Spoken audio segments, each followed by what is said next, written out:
Hello, everyone, and welcome to another episode of the Dodgeball Podcast. This one featuring Tim Wells out of the East Coast. Lots to talk about here, so let's get right into it. Alrighty, well, I'm here with Tim Wells. Tim, why don't you go ahead and introduce yourself?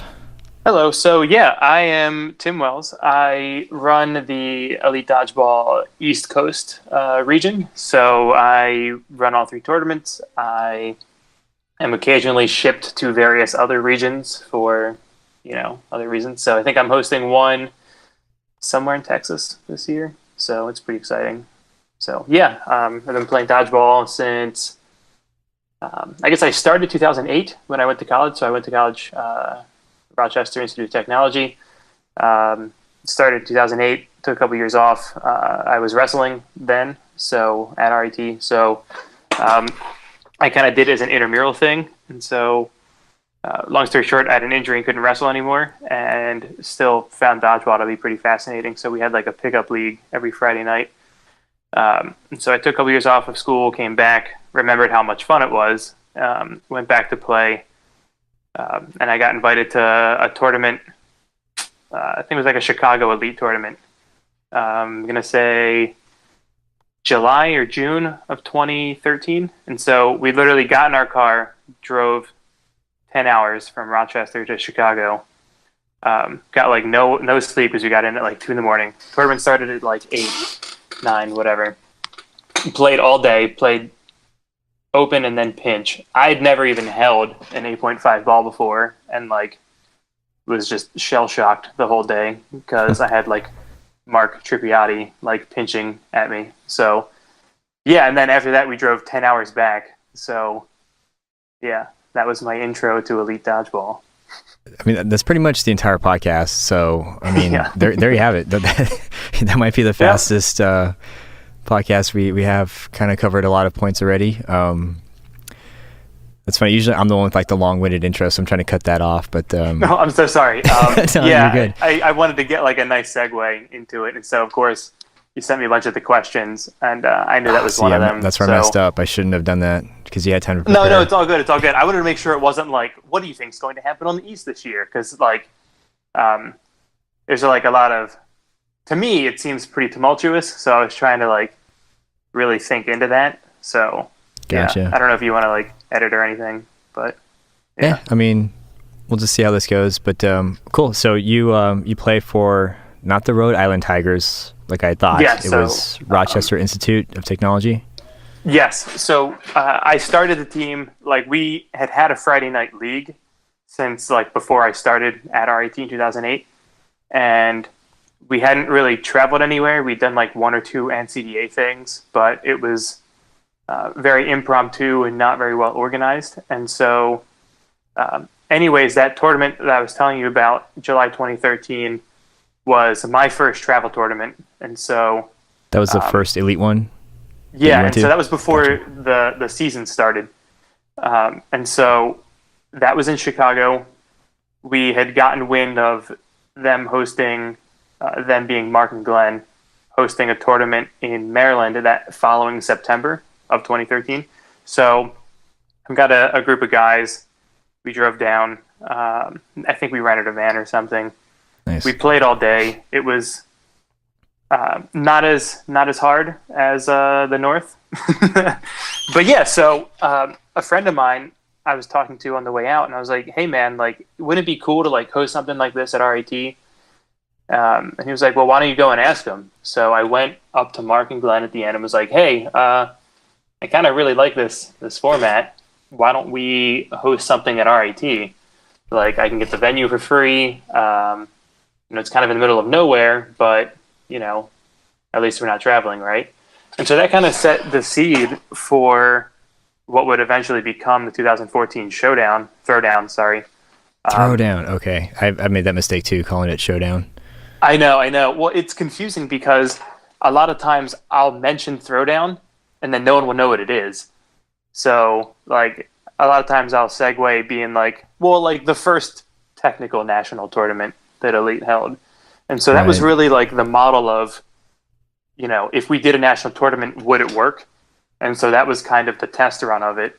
And yeah, that was like probably one of the funnest times that I had. I played for a team that no longer exists. I got on one of those teams that I would start that, you get a verbal commitment that they'll go to all 3 rounds, and after round 1, they're like, "Oh, we're not very good. We're just gonna go back and play other sports." And Right. it's like, all right, well, that's unfortunate. So, yeah, that's happened like several times throughout my dodgeball career of trying to like herd cats into traveling to play dodgeball. So, yeah. Anyway, so that was when I joined what was at the time Capital Punishment. There were some Okay, I remember that people name. that had to leave, Yeah. and so it ended up becoming Fatality. And if I'm not mistaken, you were at Throwdown for Arizona Rampage, I think. Ooh, you are mistaken, my friend. I'm sorry. I thought you were there though.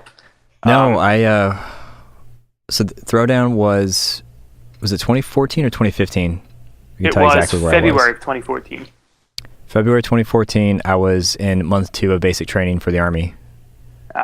So here's the thing, like, and not to segue into me, but if I'm not at Elite, there's a 98% chance it's because of some kind of military obligation. That is like the only reason why I've ever missed, with the exception of nationals. I'll admit that one.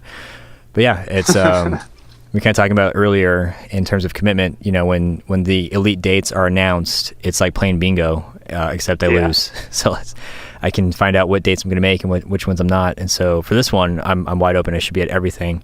But regarding Throwdown, not only was I not that one, but also wasn't with Rampage anymore. And I think Brett went, Alan, maybe Bill Fair and Santi are the only people I can recall. Yeah, I thought Bill Fair went. That was the first time that I'd ever seen Rise or Doom, and so that was I think Brian Arman was on Rise for that tournament. I thought so. I could be mistaken, but there was some beef between him and Payan, and apparently that was like the first tournament where Payan was no longer on Rise, and so I just found it to be like really, really fascinating that Doom came back in both rounds from the losers bracket to beat Rise in the finals. Like, from losers bracket, like, is phenomenal. Like, that was probably one of the most exciting dodgeball matches I've watched. It was just a lot of really good dodgeball people playing. You know what I mean? So that's crazy. I completely forgot that Brian Ramon was on Rise. And so I didn't actually. I thought that they just picked him up for that tournament because I think that Mark picked up 1 or 2 people. He had something going on where some people didn't make their flight on time or something. I don't know. Anyways, like, not their whole team was there, and so it seemed like a lot of the West teams kind of had an ad hoc thing where whoever could afford to go got on teams. Again, that was just my perspective of it. So. But yeah, I actually didn't know that he was a permanent member on Rise, so that's good to know. Yeah, I was gonna say, like, when I think of Rise, I think of the staples, Serge, Tim, Jim, and I guess Alan. He's been pretty consistent now. I forget like the other 2. It's always like a rotation of people now, and I completely space that. I think Tyler Greer's one of them, and the only reason I know that is because everyone was up in arms about the the East Coast standings, which it is what it is. But yes, and I forget the other guy. I know that they had Casey Moses for a little bit there. Well, they had Billy for a while. And I don't know where he is now. He's somewhere in the north, I think, or is it south? South. Casey's in the south? No. I thought he was on... Billy's in the south. Casey's on Titan with Arizona. Billy Schmidt's in the east, so Billy's on the new east mashup between Davis and Shooters. So when I was talking about how different that this year is going to be on the east, that is just like one cog in like a machine of turning things on the east. So so not only do you have Davis and Shooters that are breaking up or have broken up, there was a merge between some people on Shooters, some people on Davis, plus Billy, and then there was another team of some of the Davis guys, so like Steven Decker, TJ Manning, I think Colin, one of those two. Anyways, they're pulling a couple guys from Erie, PA, and they're making another team, and that was the team I was supposed to be on.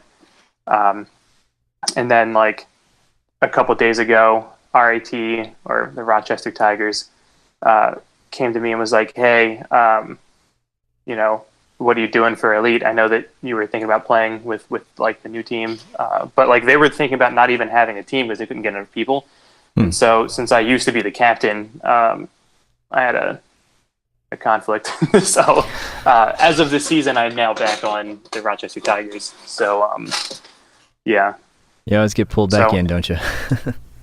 I mean, it's the reason I left was because of that very same issue. Is that, you know, one, I don't live in Rochester anymore. So, like, I live in Maryland. I work in a banking job. Like, I can't make a team in Rochester anymore. Like, that's not something I can do. Right. So, and that was when, you know, I defaulted to the next in line, which was Chris Perry, who still interacts a good bit, is in Rochester, like, you know, and yeah, it's interesting talking about the people that are in college, because it's great while they're in that one location, but, like, two of our players, like, one moved to Boston because he's from there, and the other one moved to Chicago because that's where he's from. And so Miles, who's in Chicago now, I think, is going to get picked up by a North team. And then, you know, luckily Nick, who moved to Boston, is able to still play with us because he's in the East. But, yeah, so anyways, there's just a lot of different moving parts. Like, I think a couple people from Arkham might be moving. You know, the Geos from Team Awesome now live in Florida. So, like, you know what I mean? It's just like, what's going to happen? Like, some of the top teams are having a lot of change-ups. So, and you have other teams that are strengthening. So, like, Clutch Mode, like, Chris DeJesus is, like, going gung-ho, trying to get new, good talent to really improve his team. And so, yeah, it'll just be really interesting. So, it's always interesting how it plays out, all these, like, little factions and alliances and then under the table dealings, and you just show up at Elite and you're like, oh, wow, look who they picked up. I wonder how that happened. Or it's always a fun part of it. Yeah, it is always pretty interesting. And so, like, especially, I was recently thinking about it, and I'm the only, like, regional Elite rep that hasn't made the top 4 for Showdown. And so that's kind of like my personal goal this year, is that, you know, I want to represent the East at the Nationals. So nice. Yeah, so I went and got, like, a throwing coach who is helping me throw with both hands. And so I guess to back up a little bit, I had shoulder surgery after round 1 of Elite last year. So I missed round 2 and 3, and I couldn't have even played in Nationals even if I was there. So I just got cleared to play, like, in December. So as a hedge, I wanted to learn how to throw left-handed because, you know, there's not a high percentage of, you know, returning to normal throw after a torn labrum. So. Oh, I got you. Yeah. That's torn labrum. So you're the second person. Actually, I talked to Paige, and she had the same injury. Was that dodgeball related or? Yeah, we compared notes a good bit through that, and so there's a guy. Oh man, I'm so bad with names. Hunter Ford from VCU. I would like to get him to make a team because he plays NCAA. But anyways, he recently tore his labrum and had a less intrusive surgery and was back up to throwing, and I think he's doing pretty well. There was someone, I think, on Death Ball. I know they're not a team anymore, but yeah, there was someone at Nationals, because I was in Boston, like, for one night talking to people, and there was someone else that said they were having shoulder issues. It's a very common injury, like, and so I had my initial pain in my shoulder started because when we were in Rochester, the closest, I guess, hub to play dodgeball was Toronto, and so they use 7-inch foam. And for the life of me, I cannot throw them with any finesse whatsoever. Like, I'm a power thrower, so when I would go to throw these, they don't have any weight to them. So within, like, 2 throws, I would always throw my shoulder out, and it would be, you have an 8-hour tournament. So what are you going to do? Keep throwing. So that's how that started. Gotcha. And I try to remember, because I think I talked to you about your shoulder. I don't know if it was when we made one of the East Coast tournaments back in 2016, or if it was nationals in New Orleans. But you had mentioned that was when you guys came as Titan, right? Yeah. So yeah. Okay. So I think that was round 3 of July. Not last year, but the year before. Yeah, because it was you, it was Ketchum, it was Brett. Stephanie came too, right? I think Nicole Chasen came, and I think Payan came. Yeah, a couple guys came from West Coast also. Yeah, because we had Echo and co-ed, which was unheard of. So, yeah, that was fun. That was the year that what's the merge between Task Force and Deathball came out for round 1, and it was this ridiculously stacked team where it had Zarin, it had Glenn, it had Mark, it had Kenny. Oh jeez, no thanks. And they came out for open, and they won all 3, of course. But because that, for some odd reason, we had 22 teams, and we decided to do open, pinch, and co-ed all in one day. Wow. Which was, yeah. Anyways, they we're doing it for points, right? They lose their first round. They're the number 1 seed. We lose our first round, and then we end up going against them in the losers bracket, very first round. And so, of course, we get eliminated, and we get no points. And that was the catalyst for not having super stacked teams show up, and what eventually became if you're on a top 4 team, you cannot play in another region on a top 4 team. So I see. A little backstory on that. So, well, speaking of backstory, I kind of want to go back to the throwdown, because I feel like, for the longest time you had the NDL, right? Of course. Yeah. And then Elite started to shape up, or come into the scene, and they started to do a phenomenal job. And so the West Coast kind of got the first initial treatment of it, where we had the 3 series it was the West Coast series, the 3 tournaments, and then it was great. And we were always wondering, what's it going to take to bring on the East Coast guys, and when are we going to see them hop on board? Because I think we also had the South was coming into the mix. And so we looked at Throwdown this is a chance for West Coast to meet East Coast, dominate you guys. And I mean, this is just our bias, right? Of course. Show you guys you need to come to Elite. You need to step up to the Elite plate and come into the fold. And so I don't know how I found out about how Throwdown went down, but I was really happy to see that, the first 3 teams were West Coast. It's we're join us, we showed you what's up kind of deal. Was that the mentality after Throwdown? Did you guys figure, okay, we need to get on board with Elite, or what? I mean, I was always on Elite. I was always gung ho for it. So the team that I had brought there, we had played. I'd met them in just a regular foam league in Rochester, and they were all very good softball and baseball players. So I was all right, this could be good. They were awful at dodging because they play baseball, and so we ended up not doing as well as we thought. And so that year, after Throwdown, we had another meeting of the minds, and we were going to do the first season. And so each region was going to get 3 tournaments. Glenn was in the north.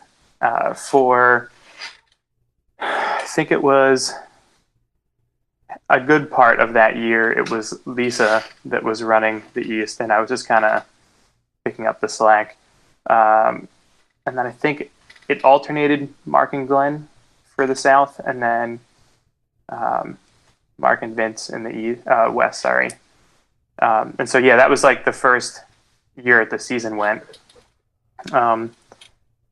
So that was the first time at Throwdown that I had met Team Awesome. That was the first time that I had met Capital Punishment. That was the first time, I think Round Ballers was there. And a good bit of these teams aren't even around anymore. That was the first time I saw Davis. So again, like that was, if you look at Throwdown, that was my third elite styled like tournament ever. So it literally went from like summer 2013, fall 2013 to Throwdown like February 2014. You know what I mean? So like I was in no way up to par to, you know, play with like Task Force or like Final Justice or, you know, Doom or Rise. So it was pretty eye opening for me, like very humbling, because, you know, I think Rochester is, you know, a small pond. You know what I mean? It's easy to be a big fish in a small pond, but as soon as you start seeing other players, and like, to me, it's still unheard of to play with the same group of guys in tournaments for years. Like, I've floated from so many different teams over the years that, like, you know, like the core of Doom has been together for who knows how long. Like, oh, they're insane. They're like always hanging out together too. Yeah. So, and I mean, it's not just that either. Like Task Force is a super strong team because they've always played together. And like, even last year, Dynasty placed second. Like, they've come out of nowhere. And the story behind that is that they all went to Grand Valley together. Like, most of them played NCDA. So not only have they been playing together in Elite for all this time, they've had like almost 4 years of college together. Right. That they've also been playing together. So I think that, you know, building that core dynamic between like what a role is for everyone, I think that that's what differentiates between like recreational dodgeball, like going and playing like a league or something, and like taking it that next step further. Because you know, I play in a league now at a military base, and, you know, it's the nearest league, which is 45 minutes away, which isn't, you know, that bad. But people that don't play like competitively, you know, even if they're not good at throwing, they just want to throw, you know, or like if they're not good at catching, they'll try and catch. Like, so, you know, I think that the more that you play with people, the more that you figure out the best way that you can support your team. So, and that was something that I had learned when I tore my labrum and I couldn't throw anymore. It was like, all right, well, I guess I'm just going to catch. Or like, this is my role, you know, now. try and ball shag or pass off to whoever's hot. Like, you know, it shows you a different side of playing dodgeball and how to, you know, still support the people that are doing well. So, yeah, I don't know if that answers your question at all or gives a little backstory, but yeah, it's funny. I don't really think about a lot of this stuff until people ask me. So, yeah, it so you mentioned Erie, Pennsylvania. Is there a team that you recall called Erie Beach Trash by any chance? No, I unfortunately, or fortunately, depending on who you ask, did not have any interaction with the NDL. Like, as I came onto the Elite scene, was NDL imploding on itself. So I don't know if they played NDL. Gotcha. But so that's most of my reference for East Coast teams up until, or maybe just before Throwdown.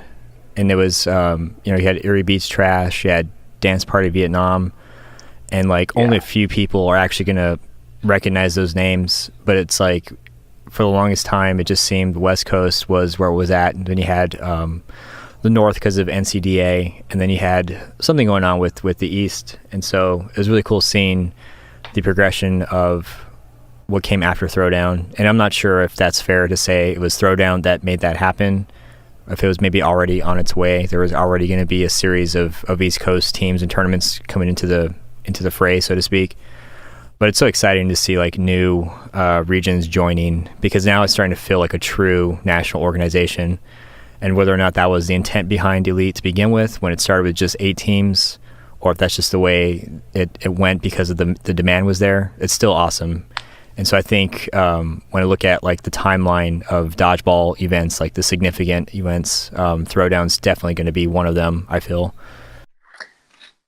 Yeah, no, I definitely agree with you for the most part.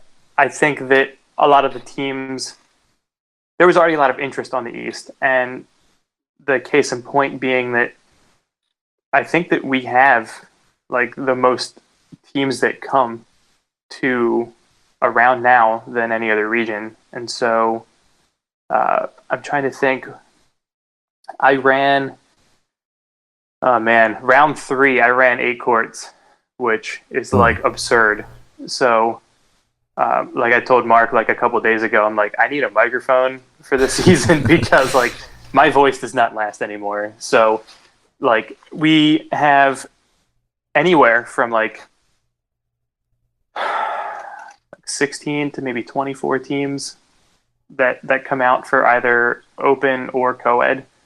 And so like that's larger than throwdown or nationals like year 1, you know what I mean? So like watching the growth on the East has been really, really exciting. So like it's almost anywhere that we host it, there's like a local team that joins. So like I know whenever we go and host in Boston, there's usually like 1 or 2 other teams that kind of sign up, that kind of thing. And it's funny how like the East has been kind of fractured, and a lot of people have said that, between playing foam, or mostly between foam and rubber. And like there's a team called Ron and there's a team called Medics, and these are, you know, I think they predated Elite. Ron did, but under a different name. I'm not entirely sure. And I think Dinosaur Ice Machine is also prefer foam, and I could be wrong, but Dinosaur Ice Machine. Yes, it's a really funny name. I love it. But Dinosaur Ice Machine. Huh. After Throwdown, I think that a lot of people recognize that the future of dodgeball, at least in the United States, is going to be with Elite. And, you know, I knew it from the moment that I started talking to Mark, that like he has a vision that I think a lot of people can get behind. And yeah, like within one tournament of meeting him, like I was like, what can I do to make this bigger? Like this is like the coolest thing ever. And so yeah, I just try, I guess, spread the gospel of Elite wherever I go. Like whenever I'm at the gym, like I try and wear like something Elite oriented. And so I'm trying to come up with like apparel. Like that's one of the things I'm tasked with for this season, is coming up with like apparel to try and grow the brand or advertise. And so if anyone has any ideas, I have some, but it's, you know, trying to get on a mock-up and whatnot. But to answer your question, even like Dance Party Vietnam, it's funny that you mentioned them, because that's the remnants of them is who I'm playing with in this Fort Meade league. And so I was talking to them the first time I met them. I was like, hey, did you guys go to that Throwdown tournament? And they were like, oh yeah, like that was like our last tournament because we had like a bunch of injuries. And I was like, yeah, I'm sorry, I hosted that. Sorry, I did that to you. It's funny how small the community is. And I guess another case in point is that, you know, I moved to Maryland after I graduated from R.I.T, and I'm subletting a condo, and I get like, you know, on Facebook, it'll be like people you may know. And so I saw like the name of my landlord, and I was like, that's kind of weird. And so we had a bunch of mutual friends, and they were all dodgeball friends.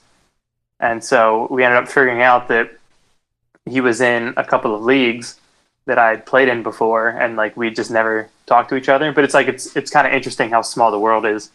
Oh yeah. That like my landlord and I at one point played against each other in dodgeball. Like, you know what I mean? So, you know, you never know who's going to be interested in playing. So, like, I kind of want to make apparel that has like even something as basic as like ask me about professional dodgeball. Like, you know what I mean? Just something that gets people thinking. That's like, oh wow, that's kind of shocking. Like, maybe I should ask you about it. You know? So, I don't know. Whenever I start thinking about the future of Elite, I always get like really excited, because we've dabbled in so many different things, between trying to live stream events, trying to host nationals in different cities every year. It's just even the forming of USA Dodgeball. Like, we've known that's been in the works for a while, and like watching that idea kind of come out and become something. I don't know. There's like a lot of gratitude. You know what I mean? Like feeling like you're a part of something. So definitely. I don't know. Again, like as I said, if anyone can make dodgeball like a mainstream thing, it's going to be Mark. So like very genuine and like I don't know. Yeah. So that kind of sparks a question, but I did want to go back to speaking of ask me about dodgeball. Do you still get like the typical just like the movie Dodgeball, like the 5Ds, ha ha ha, whenever you talk to people about it, or are they at the point now where they're like, I want to find out more, this looks intense, this looks cool? What kind of reaction do you get when you talk to people in the gym? Every time it's almost always that, like, oh yeah, if you can dodge a wrench right, and then you're like, you get like that laugh. And so, you know, I play along, like I know other people don't, but to me, like that would be something that I would say if I didn't know anything else to say. Like that's the only thing I can say that would really relate to dodgeball, you know? Like if someone says something more like the Ocho or something, then, you know, I take it more of a slight. But yeah, again, I think it's just how someone's trying to, you know, create a conversation around it.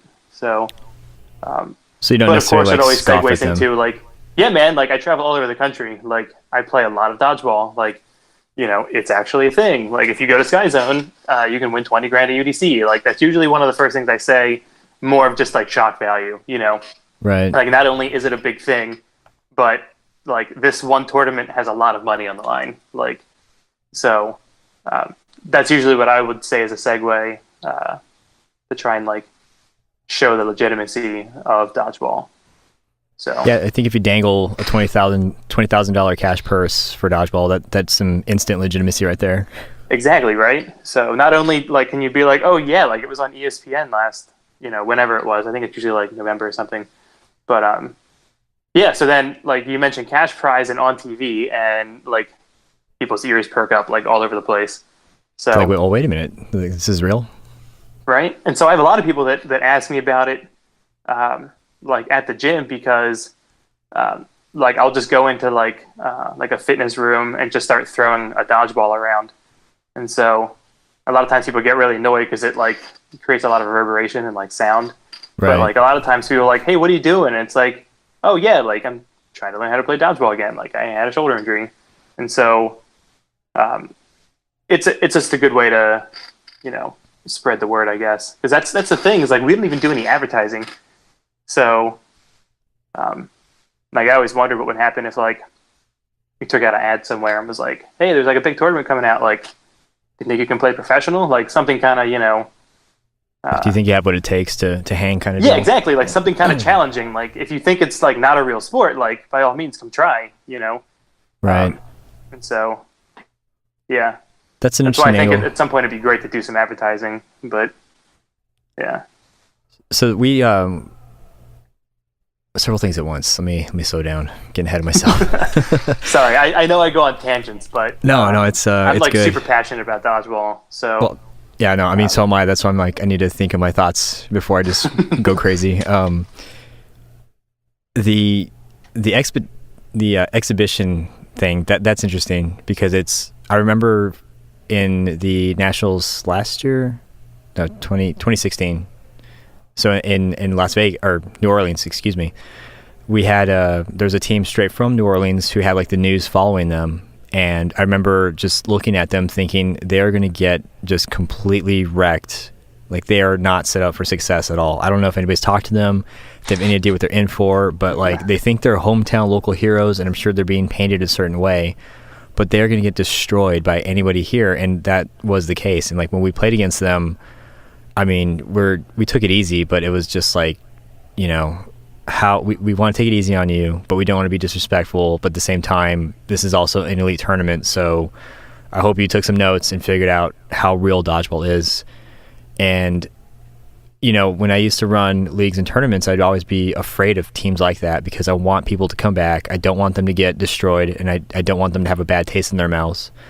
But when you're looking at it from like an elite standpoint, I think you kind of do want that to happen. You want them to see that you can't just waltz in here with 5 or 6 other people and expect to win because you played baseball in high school. Like it's not like that anymore at all. Like you have to practice, you have to play, you have to get used to the intensity of it. So it'd be really cool to do like some kind of advertising where it's like, do you think you can hang with Doom, or do you think you can hang with just any team from Elite that's been established for a while, and just not make it a spectacle, but just see like people completely get woken up, or like, holy crap, these guys are legit athletes, these guys are scary, this isn't the movie anymore, Yeah, no, I totally agree. Like if there was I think that WeHo does like I thought that I saw on Facebook once like a caged in like I guess like venue or whatnot that it was in a parade that was being like driven, and so like it moved, but like people were in there like throwing dodgeballs at each other, and like weird. That sounds like the coolest idea ever. Like either playing outside or like doing something maybe at like a mall or something. And so I'm not super into foam, obviously, because of shoulder injuries, but I think that one of the coolest things ever was when the WDBF was hosted in Las Vegas and we did exhibition matches in the mall, like in Las Vegas. I thought that was like the coolest thing ever. Like what better way to like make, the sport legitimate than like, because apparently they do like runway model, like fashion shows there. And so they have like runways and stuff, and they have like an entrance that comes out of the floor that like, the models enter from. And so that was where, when they announced like Team USA and stuff, they had like mist and, that kind of stuff coming out, and it just looked like really awesome. And just well presented. Yeah, it really did. And so one of the things that I've been trying to think about from like that advertising point is like a live stream is well and good.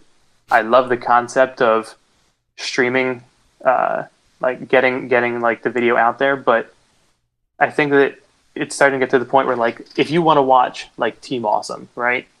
Like I wouldn't want to just watch a live stream of whoever's playing. You know what I mean? I would want to follow specifically Team Awesome.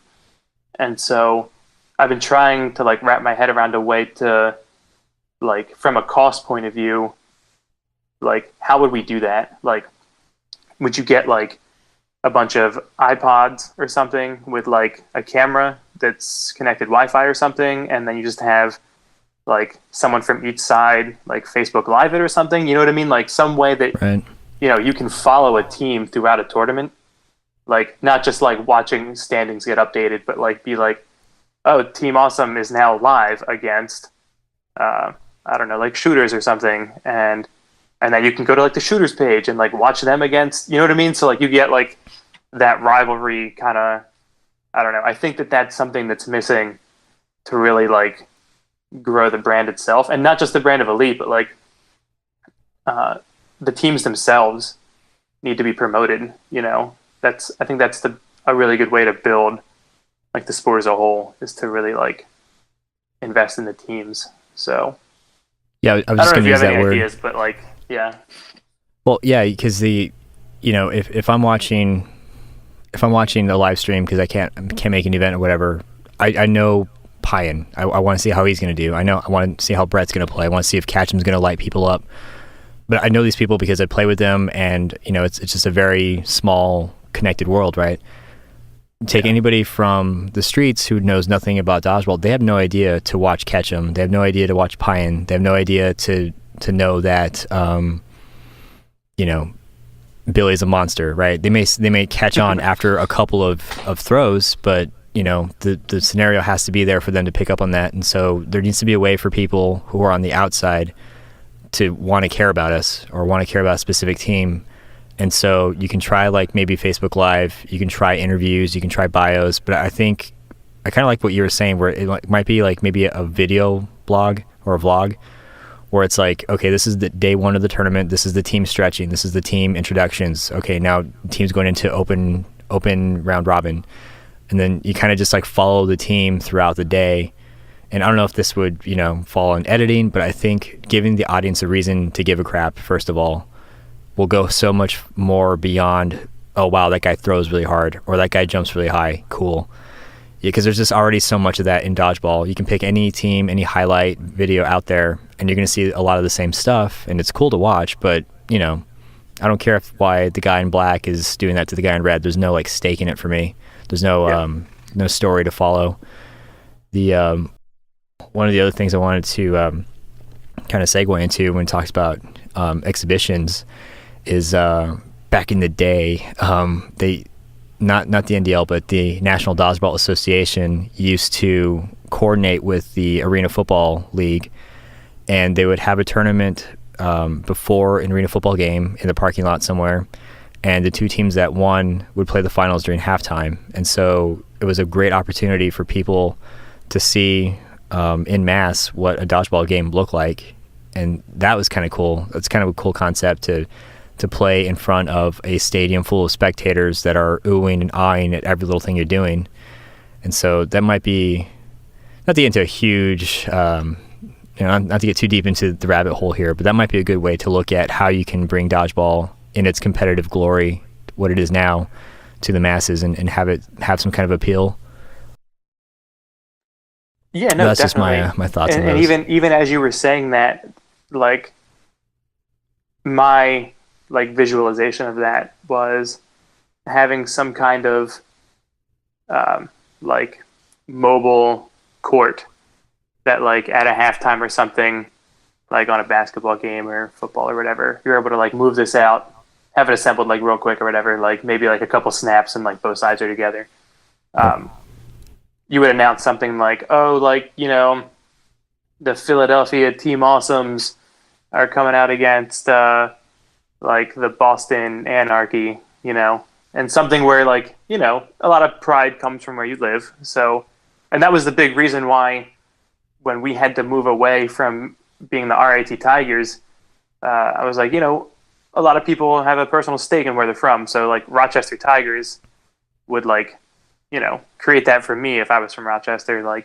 If there was Baltimore Whiplash or L.A. Riot, you know what I mean? Something there's something wrong with you if you don't go for your home team. Gives it a destination, you know what I mean? That Yep. I don't know. So, because everyone's all crazy about football, right? It's almost entirely where you're from, everyone here loves the Baltimore Ravens. So I don't know. So trying to legitimize the sport has always been at the forefront of everything that I try and think about is how can I get this out in a way that shows this is not some pickup dodgeball where you can show up once a week and expect to be amazing. You know what I mean? There's a lot of image that needs to be molded. So, and I think if a lot of people knew just how awesome it is to play dodgeball, I think that the sport would already be very mainstream. So, yeah, a lot of that comes down to uniform rules and a lot of the back stuff people don't think about. But oh yeah, for sure. Because a lot of times when you were mentioning if you can throw a wrench, kind of the dodgeball movie thing, it'll either be that or people will talk about how they like to play it as a kid. And so that's always something that you have to kind of counter is to be well, it's not gym class anymore. That was the first elite quote. And I will usually carry around either a link to a nice dodgeball clip or something kind of to show people that yeah, you probably really wouldn't want to be on this court. This guy gets wrecked. So yeah, it's a process. So I used to love showing the clip of Ketchum just wrecking Mark. I can never find it. Every time I always want to show it, and I always try and Google it, and I need to save that video on my phone because right. Probably once a week I want to see it. Just for your own personal glory. Yeah, it's no offense to Mark, and I don't like seeing the guy suffer, but it just shows okay, this guy who just threw at Mark, that's common. That's my world. That I have to worry about that when I play. It's definitely not your frat boy tournament where everybody's freaking sloshed and dancing around like a bunch of idiots or wearing costumes, or it's completely just a whole new level of play, and the more clips that we have of that, and I know Mark's always, even Vince, are always saying, hey, we got to share our stuff, because if I share my things with my network and one of those guys shares, like, who knows who that's impacting. And I'm really bad at that, and I got to get better at it, because there are some awesome things to share now, especially with the GIFs that are coming out. I mean, that one thing of Vince, like, it was like Sin City last year, he like jumped over a ball.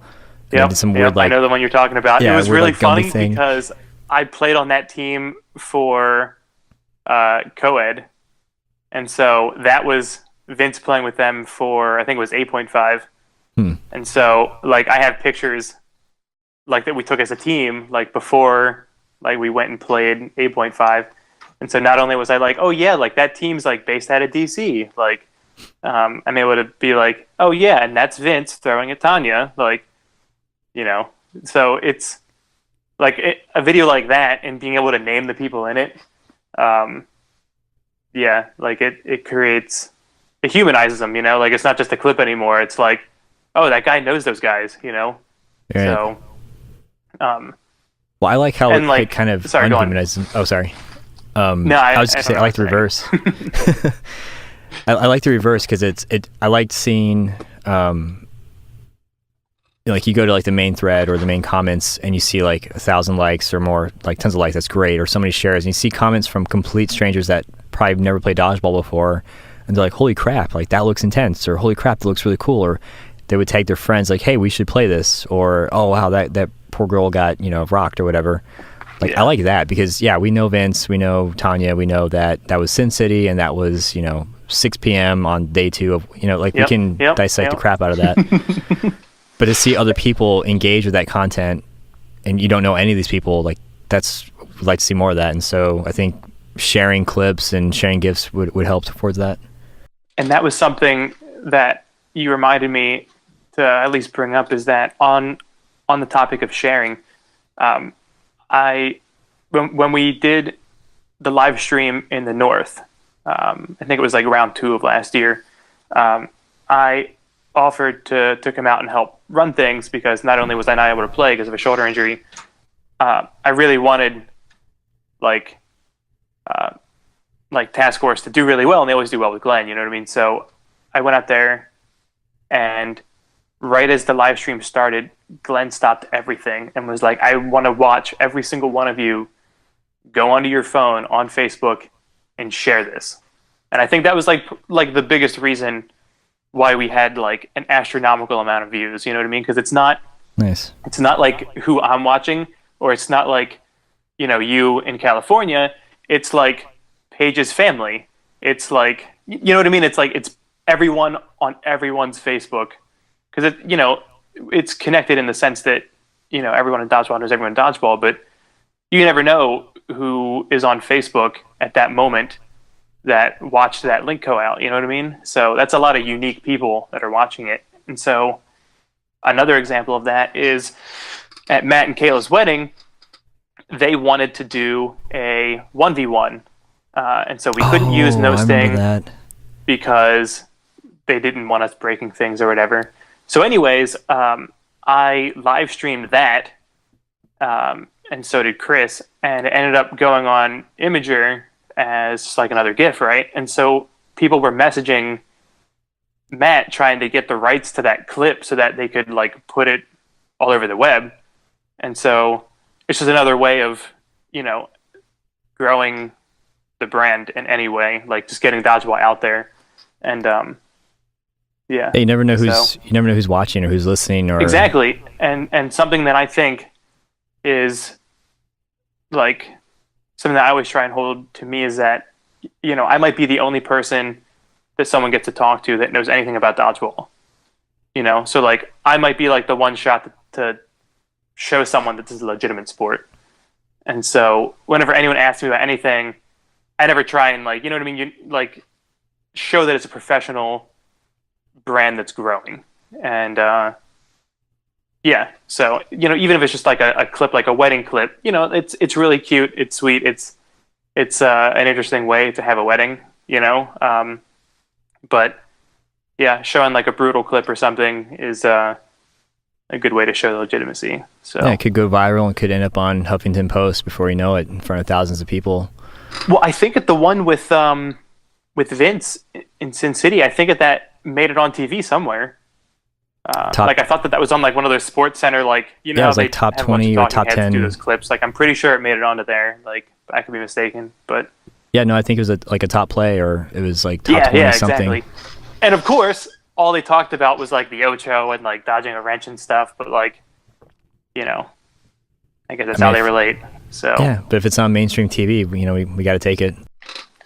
yeah, yeah. I mean, I know that some people don't think that all publicity is good publicity, and I can certainly buy that at times. But until we're actively doing advertising, like, I think that we have to kind of pick our battles with that one. Yeah, you So, kind of don't have a say in it. yeah. I had a clip that I was approached to with. We played in a tournament. I mean, this is back in like 2005. One of our clips on YouTube was just like this crazy beastly headshot that one of my teammates had made, and an exec from Toyota, or no, not Toyota, from Dodge, an exec from Dodge Vehicles hit me up and was like, "Hey, we're looking at potentially purchasing the rights to this video. I'm trying to pitch it for like a commercial pitch or like the pre-pitch. I don't know what it is, but who would have thought? Like some crazy, crappy little tournament in Tucson could have been part of a commercial, and I could have had hundreds of not thousands of dollars and some legitimacy, right?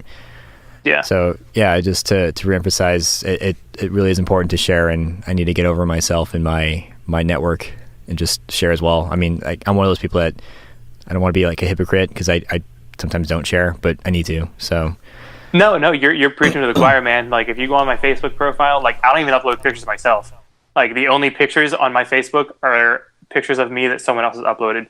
Like I will very rarely post anything, and of course, if I see anything elite, I'll share it because, again, it comes down to the brand. But I forget where I was going with that. Yeah, so I know there's a lot of animosity towards like the movie Dodgeball, but I would love if there was a second Dodgeball movie. Like if there was another like mainstream movie that was in every theater in America, like even if it was comical or whatnot, I still believe there'd be a surge in Dodgeball. Like a lot of people would want to play it. So it's the same thing that I would always run into when I was running the Dodgeball Club at R.I.T. is that every year you would have like 2,500 new freshmen that come in, and that would be like 2,500 new opportunities to get people to play Dodgeball. And, at the very beginning of the season or like the school year, you'd always have like just an ungodly amount of people where like it's like you can't even move on the dodgeball court. We'd have like 100 people on each side of this court. It would be like ridiculous, and it's not even like the size of a basketball court.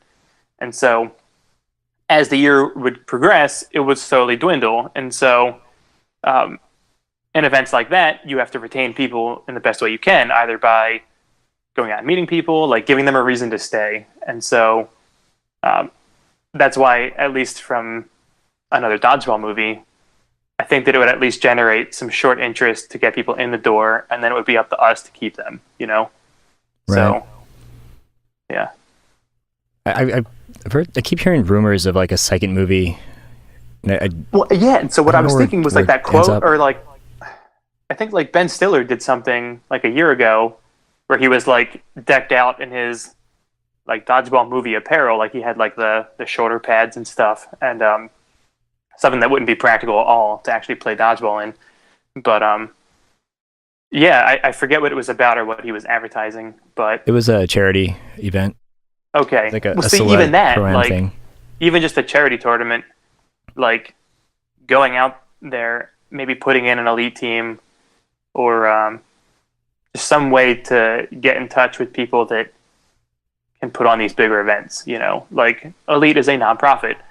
Like we don't profit any at all. Like none of us get a paycheck. None of us get anything from that. And it's the way it has to be, which is totally acceptable. Like I wouldn't want it any other way. I love dodgeball, but we don't have really a budget to get the word out there, Right. And so we're really just doing word of mouth, which is clearly sustainable, but we're not really getting the organic growth that I think we could totally get.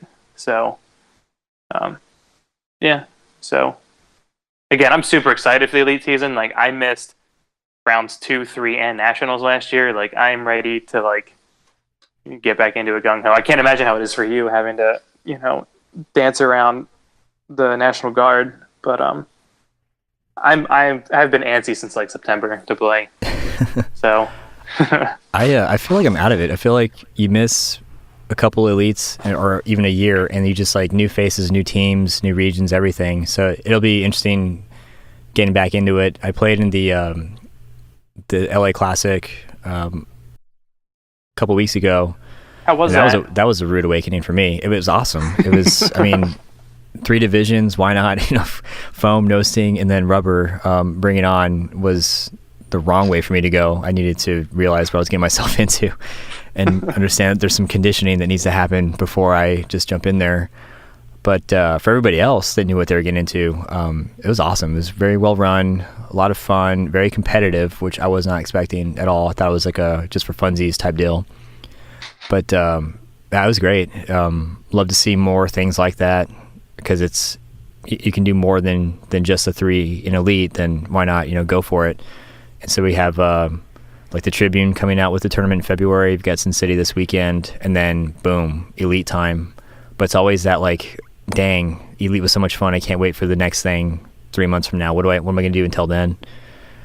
But it's funny that you mentioned that. I'm still trying to look for venues, and I'm starting to cut it a little close. But the vision that I had at the end of Nationals last year was trying to host non-season Elite tournaments in the meantime, like while you're waiting for them to pick back up. And so I caught a venue and couldn't get anything because I don't want to play on turf. But I'm trying to host a preseason like February 10th, just to like shake off all the rust. Like, you're not playing for points. Because you're not playing for points, we'll decrease the cash prizes. Like, just come, really just get to know a lot of the, like, some of these teams haven't even played together in several months. Like, get to know your positions again. Like, you know, like a preseason. So, and even like doing a postseason, like in years prior, like the East would finish up in like June. So you'd have like July and most of August where there's no tournament really, so like doing maybe a postseason or like a preseason, just something to like get you out and around competition. I mean, that's why I always thought that the West was so good, is that you guys have a lot of good talent. There's a lot of great competition, and you play regularly. Like, that's how you build up a core group of really good players. And that was something that Vince told me when I was leaving Throwdown. Like, my dad gave him a ride back to the hotel. I was like, man, like, you're like really, really good. Like what's your secret? And he was like, just play around people that are better than you, is what he told me. And so, that's a lot of reasons why I would just jump on like a free agent team. You know what I mean? Just like, but yeah. So I think that the more tournaments that you have, and the more regularly that you're playing, you never get to that point where you're rusty. So like, you keep getting better. And yeah. So that's one of the reasons why I would like to see more Elite tournaments, even if it's not in a season, just to get people out and playing. So. That's funny. You brought up a interesting memory about Vince that I had. That was the first time I met him too. Like, and I guess he said a good impression, because like, it was almost 3 years ago, and I still remember it like vividly. So, yeah. So I remember 2010 National Dodgeball League professional season, and my last one, because I was just done with them at this point. Vince had tried out and he made it, and I just remember thinking, who's this random dude from LA? Like, he's not part of whatever clique that I knew at the time, but I saw that he can throw the ball pretty dang hard, and he just had like this, and this is by no means trying to be like a fanboy to Vince. He just had like this really intense look. Like, the intent of this person was that he was here for some serious dodgeball competition. Like, he was here to make it and do well and be the best. Whereas I was hungover. I was with Rampage for that one. We had just won the national championship that night, so celebrations galore, right? And just completely two opposite reasons for being there. And that's cool because I always thought I was kind of put off by him at first. Just like, dude, this guy's taking this way too seriously. And maybe I was a little bit jaded too because I'm already 5 years into the whole NDL fray. But what you said about him was kind of cool. So he basically said, in order to get better, you got to play against people that are better than you. That was essentially like his secret. Yeah. And I think I had asked like Tim from Rise too, and he pretty much said the same thing. So like I'd asked like two of the people that I thought just killed it that day, like first time ever playing in a national tournament, and hearing pretty much the exact same thing. Yeah, like the more like build it and they'll come kind of thing. So yeah, it's got to be like a mental thing or a character thing, because it's like if you look at some of like the dodgeball faces, I know that you're talking about how focused he was. Like that's how I always see Glenn, like every single time. Oh, and you can always tell, like before he like gets ready, he's just like in his own world, and it's just like don't talk to him. Like it's like don't talk to a pitcher if he's like throwing a no hitter kind of thing. Just like let him do his thing. Yeah, leave him alone. And that's kind of like that's how I am, but I also have to run a tournament. Like I know Glenn does too, but it's funny. It never really gives me that time to like really focus on playing. Like my first priority is running the tournament, like always. And so, Mark has been super instrumental in being like, you should probably designate a captain because like, not having a captain on the court really hurts R.I.T when he's running a tournament. And so, yeah, it's just the juggle of it all. Like, it's a lot of fun. So I don't know. Again, I just can't wait. Like this entire conversation has just been like, man, Elite's like right around the corner. It's coming up. I mean, before we know it, it'll be. Well, we start in March. When do you start? March also. We're also in March, yeah. And so another question I was going to ask you was that I've never made it to a West round, and so now that I have like a real job and stuff, and I'm not going to Sin City this weekend. Is there like a round you would recommend going to in the West?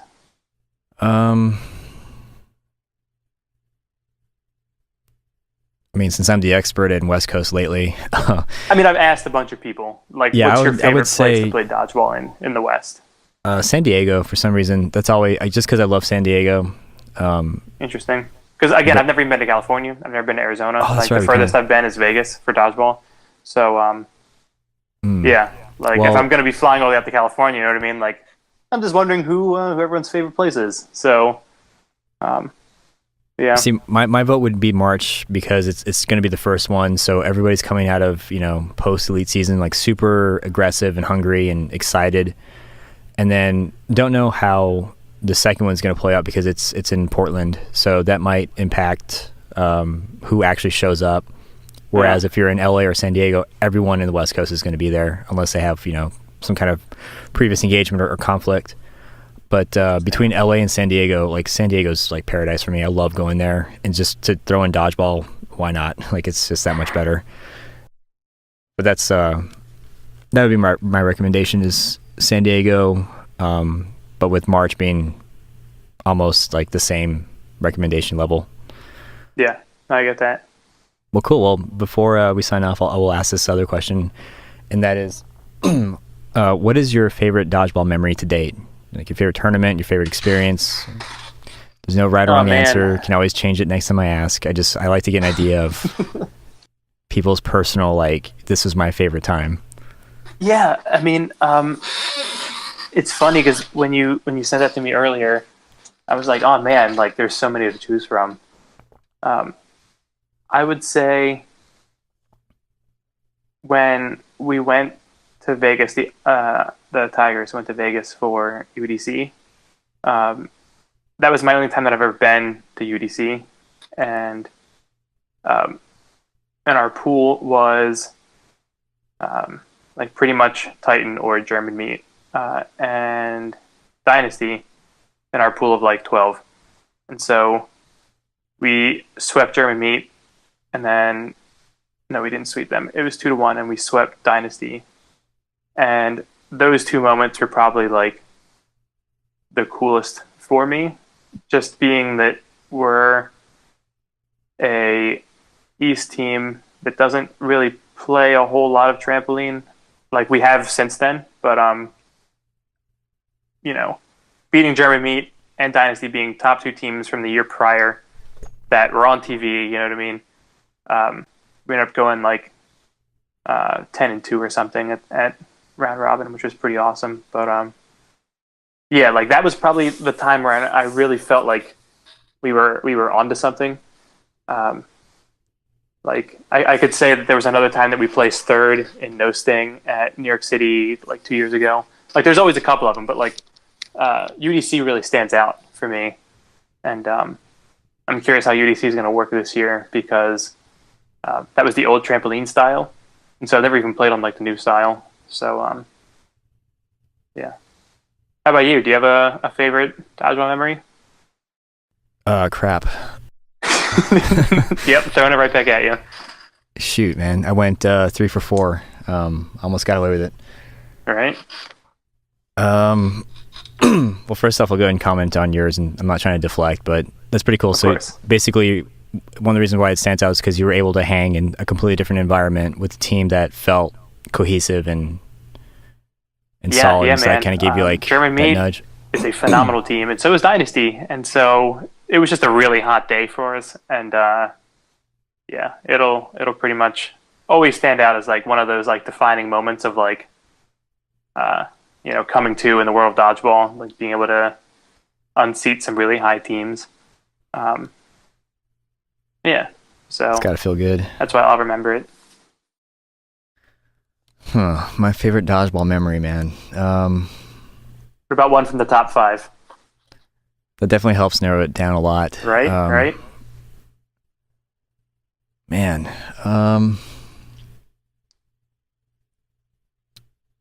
dang.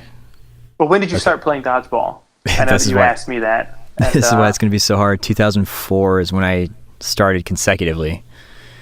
So, I mean, starting from where I used to wear, like, I'm not even joking, jeans and a hoodie while I played, or to playing on a tennis court, to running a league, to running tournaments. Okay, so, yeah, one of my favorite dodgeball memories was when we hosted our own tournament, because we had a heck of a time on our own. When I say on our own, I mean as Tucson Dodgeball, just trying to set up something, trying to set up leagues, tournaments, open play. I mean, every issue that a league owner or organizer, however you want to call that person, I ran into tenfold, it felt like. So one of my favorite memories was just hosting the second annual co-ed naked dodgeball tournament, and it was such a gimmick name, but it was a second annual because we had come to that venue saying, how about we run your event for you, and you know, you help us with the advertising and all this stuff. And basically for me, it was just awesome seeing all these entities, all these things come together to put on a solid tournament. So for me, it's one of my favorite memories. I got to play in it, but you know, when you're running a tournament, like you said with Mark, like you can't really focus on the game. It's not so much about you, it's just so much about everyone else. And for that moment, when all was said and done, it just felt like, okay, I think Tucson Dodgeball is going to be a thing after all. And it was. And we were able to run several tournaments after that, several leagues. I was able to help produce several quality players as a result. But that, for me, was like the turning point where we're no longer this like fledgling little organization trying to get our crap together. We actually got it made. And it's kind of a cop-out because that's not my favorite like personal tournament as a player, but that was one of the first ones that came to mind, especially when you narrowed it down. So I'll have to reflect on what my true favorite one is. I mean, even as you're telling me that, I was thinking of other top moments, again, where I wasn't even playing. So like when I was in New Orleans for Nationals, we were having trouble. We had divided up like the courts pretty much, and so we would have everyone that would bring the scores to Jake, right? Jake wasn't getting the scores from like my pool, and so what I ended up doing was they wouldn't report to him anymore. I would start running pretty much like I'm running a regular tournament, where I'll just run to each court afterwards, get all the scores, and then I'll go start my match, and then I'll usually end up missing like the first round of like, you know, the 3-game split. And so even that was like, I guess from an administrative standpoint, one of the top moments for me, just to like be able to do those like on the fly calls that like helps really make a tournament go smooth. Yeah, those moments to me like are always super interesting. And I know that's also kind of a cop out because it's not like me playing, but yeah, I just like it when a tournament goes smooth. Like my my always fear in a tournament is like I'll go show up at a tournament and they'll be like, "Oh, we don't have any balls," or like, "We don't have any tape," or like something like so basic that like you can't. How could you mess like that run up? a tournament with? You know what I mean? But like, and I know that's not like a very logical thing, but just like I can always work around like the smaller things, but like the really big ones, like, oh, we don't have any nets, or like, you know, something like where it's like, oh, well, I guess you have a problem with the tournament now. Like, oh, we don't have a ball pump. Like, you just have like 50 balls that aren't inflated. Like, what do you do? Yeah. So, yeah, I always try and be like over prepared, but yeah, so.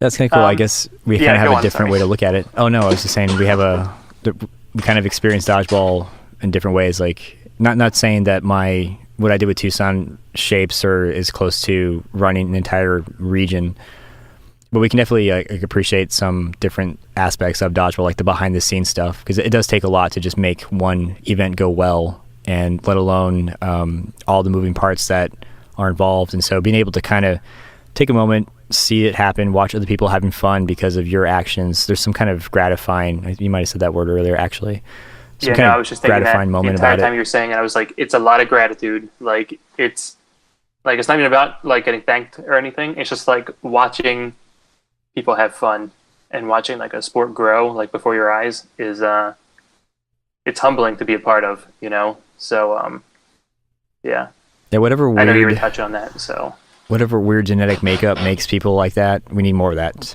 like times 100 for dodgeball. For sure.